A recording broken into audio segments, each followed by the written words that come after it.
Okay, and in that role, is it fair to say that you celebrate transparency and promote fairness?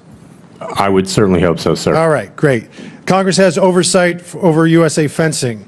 Are you here today to testify of your own volition? In a mixed event, sir. Okay, so you think that's fine? A man can compete against a woman in the women's division? In the women's division, sir, they must go through 1 year. Right. So what I'm saying, so a man that's identifying as a man cannot. You're not cool with them fencing against women. In the grand hall of power, where words cut sharper than steel, a Texan rose, his tone forged in fire and fact. He spoke of chromosomes, of XX and XY, of bodies built by nature's quiet decree. Across from him, the keeper of the fencing realm stood steady beneath the weight of science and scrutiny. Two worlds faced each other, not with swords, but with belief. Fairness on one side, freedom on the other.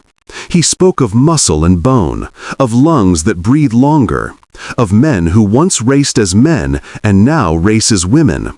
He spoke of rules, of the line between inclusion and advantage, of a balance still trembling beneath history's hand.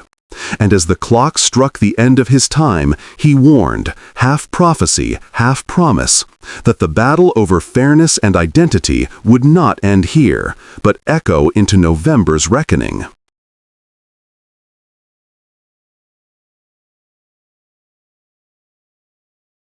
Fallon from Texas. Madam Chair, thank you. For the next 5 minutes, we're going to live within the bounds of reality and actually use real science. Human beings with an XY chromosome will be referred to as male or men. Human beings with an XX chromosome will be referred to as female or woman. Mr. Layfeld, what is your current position within USA Fencing? I'm the chair of the board of the directors, sir. Okay, and in that role, is it fair to say that you celebrate transparency and promote fairness? I would certainly hope so, sir. All right, great. Congress has oversight over USA Fencing. Are you here today to testify of your own volition? I'm here to testify on behalf of USA Of your Fencing. own volition. Did you come voluntarily? No, sir. I was You subpoenaed. did not. You had to be subpoenaed. Is that correct? Yes, sir. I have to give you an F on that count right here for transparency.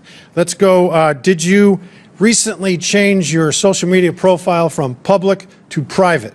I did, sir. Okay. Was that before or after you got wind that you might end up being here today?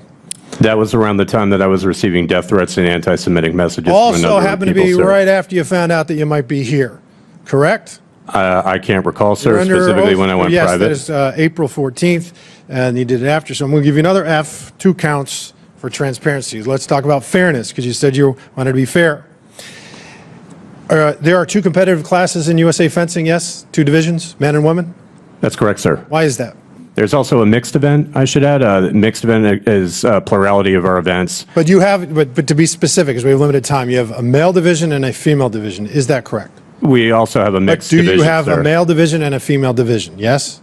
We have a male You do. division, Okay, we have a thank you. female division. We also So, have mixed events, which represent a plurality Do you of our allow events. men to compete against women? In mixed events, sir. Okay, but not again. There is a distinct class for just women. Yes? Yes, there is a Thank you, women's thank event, you. yes, We're sir. getting somewhere. Now, that is because I think you would agree that in general, maybe not because Ms. Graves doesn't, that men inherently have some physical attributes that give them an advantage. Would you agree with that? I would agree to an extent, sir. Okay, There's so let's some go studies let's talk about, no, within I got to fencing reclaim my that- time. Madam Chair, Yeah. I'm going to reclaim my time because, for instance, Okay. there is increased muscle mass, generally speaking, with men, which makes them faster and stronger. They're better adapted with cardiorespiratory capacity, lungs, helps with endurance. Men are generally taller, have stronger bones, and they have different skeletal structures. You got to know this. The pelvis in men are more narrow, and the small Q angle that attaches the hip to the knee joint. That's important because the more narrow that Q angle is, the more force than you can project. Now, that's only important in sports that require standing, squatting, kicking, or pedaling. And then you also have a sex difference in the angle of the humerus and the ulna at the elbow. And the more narrow and the smaller that angle is, that projects more force upon extension in only sports that involve throwing, thrusting like in fencing, hitting a bat, racket, or stick. So, like, for instance, what my colleague said, Will Thomas was 462nd best male swimmer for 3 years.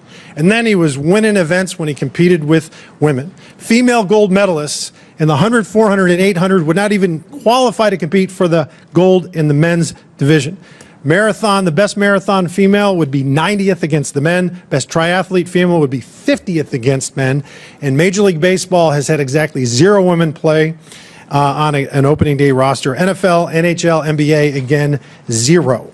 So let me ask you this question. I'm very curious to hear your answer. Yes, sir. Would you do you think it's fair for a man that identifies as a man to directly compete against a woman? In a mixed event, sir. Okay. So you think that's fine?